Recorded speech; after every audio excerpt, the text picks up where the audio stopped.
Novocaine.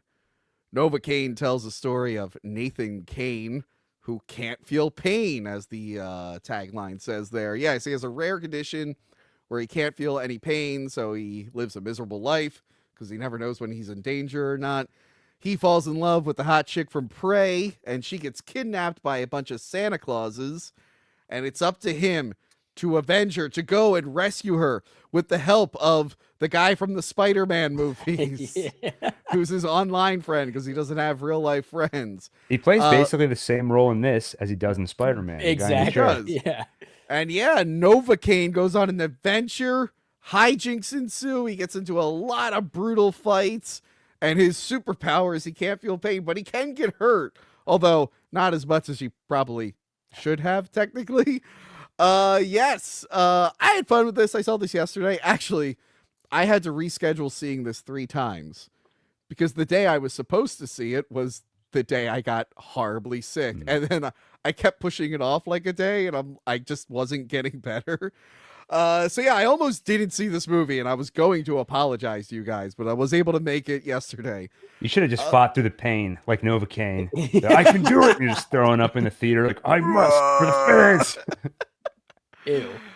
Yeah, I had fun with this. It's one of those John Wick clones, but a comedic one, which I'm pretty sure there's already been a comedic John Wick. Some would say John Wick is the comedic John Wick. So John Wick 4 became the comedic Yeah, John it definitely did.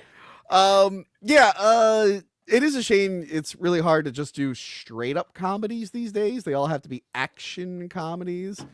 But yeah, other than that, I really had fun with it.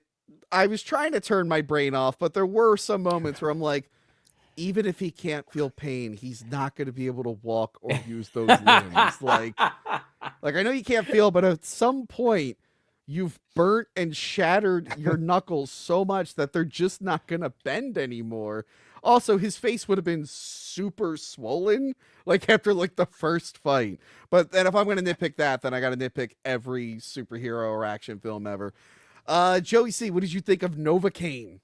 Well, luckily for you, Tony, I can turn my brain off pretty relatively easy. This movie fucking rocked, dude. Classic beat 'em up, great concept. To your point, action comedies to me are like just the best type of movies to watch. What I really appreciate about it is like they took the time to explain Mr. Kane, who has the Novocaine disease, without making the movie 4 hours long. Yeah. And he's really like a grounded superhero because like I think that disease like exists in real life. And I love the love interest lady and Jack Quaid. It feels super fucking natural without like being forced in, which is a problem that I see in a lot of movies. And I think she was a great addition to the movie.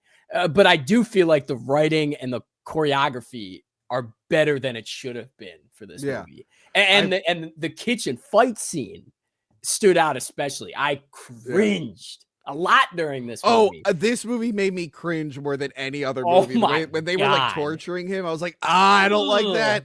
Real quick, it's so bad. I don't want to spoil it, but there is a big twist like midway through that I was not expecting. I went, oh no! Yep. I'm like, oh no! So that was fun. Gil, what did you think of Novocaine? I really enjoyed this movie. I think I've gotten generally pretty sick of action comedy because I feel like action comedy usually just means action, but with a lot of quips thrown in. Yeah. But this found a way to bring something unique to the table. The fact that he can't feel pain, they find so many ways to like draw humor out of that. And I also totally agree with you, Joey, the chemistry, and they spend like 20 minutes setting up the romance. And I thought it actually worked pretty well just as a romance. And I thought that was necessary so you'd believe he would push himself to such limits to try and rescue this person. I think you probably could have made the movie a little tighter. Like it went almost 2 hours, and pretty much any time it strayed from Jack Quaid and his not being able to feel pain antics and went into sort of generic comedy, especially when it was focused on the cops, I think you could have lost a lot of that. And if you made the movie tighter, I'd be more likely to want to rewatch it. But the joke didn't get old by the end. Like anytime we were with Jack Quaid, I really enjoyed this movie. So definitely a recommend from me. Jack Quaid is like killing. I feel like we review a lot of Jack Quaid movies on the show. We did one last month. Yeah, Companion, right? Yeah. he That's in right, yeah. Companion? Yeah. By the way, I tested something out on Twitch. Whenever I have a sequel of a movie I'm reviewing, I'm just gonna put a compilation on Twitch the day before. I did it with Smart. Superman this week. I'm thinking next time we do Jack Quaid, I'm just gonna do a compilation of every Jack Quaid movie I review and just put that up on Twitch. Yeah, I really have nothing negative to say about it. It was just an enjoyable time. He's very charming. She was very good. I guess the villain could have been a little bit better. They were so bad. They were straight out of Steven Seagal. Guy. Yeah, it's like where it starts to drag on too long because then you start to spend all that time with the villains at the end, and it sort of just becomes an action movie for the last like 15 to 20 minutes because you kind of get past all the him pursuing them. Yeah. So I think they could have tightened it up, but overall, really enjoyable. Although the end where they go like a year later and he's just back to being totally fine. I'm like, no, he would not be walking. Like he would just. He's playing video games. No, I saw the damage he did to his hands. He would never use those hands again. Those hands are good. He would be amputated. He went the whole day like getting more and more fucked up, and he's not really sanitizing himself. Like he's got a million infections. You just see the hand is getting worse and worse throughout the day. Bigger and bigger. Really. That would have been a funny bit.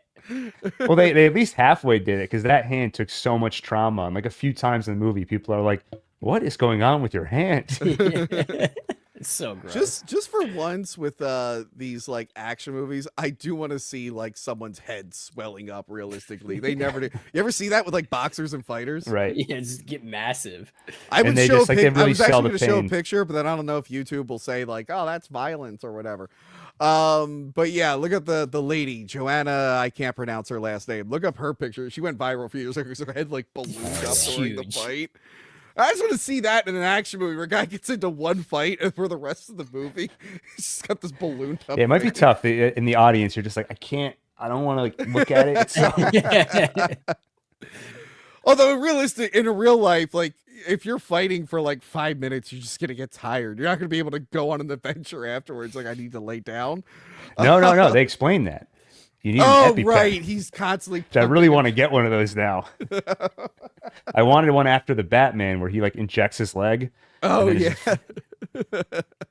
How many fights are you getting into that you need adrenaline, Gil? Why do you think I was so late to this? I was about to say meeting. Meeting. I'm running late for our meeting, Tony. This is a meeting. It's very different from the. I used to work in corporate. Like the video calls I used to have, very different from this one. Oh, I They can didn't have imagine. hashtag cancel Gil in their names. Not usually.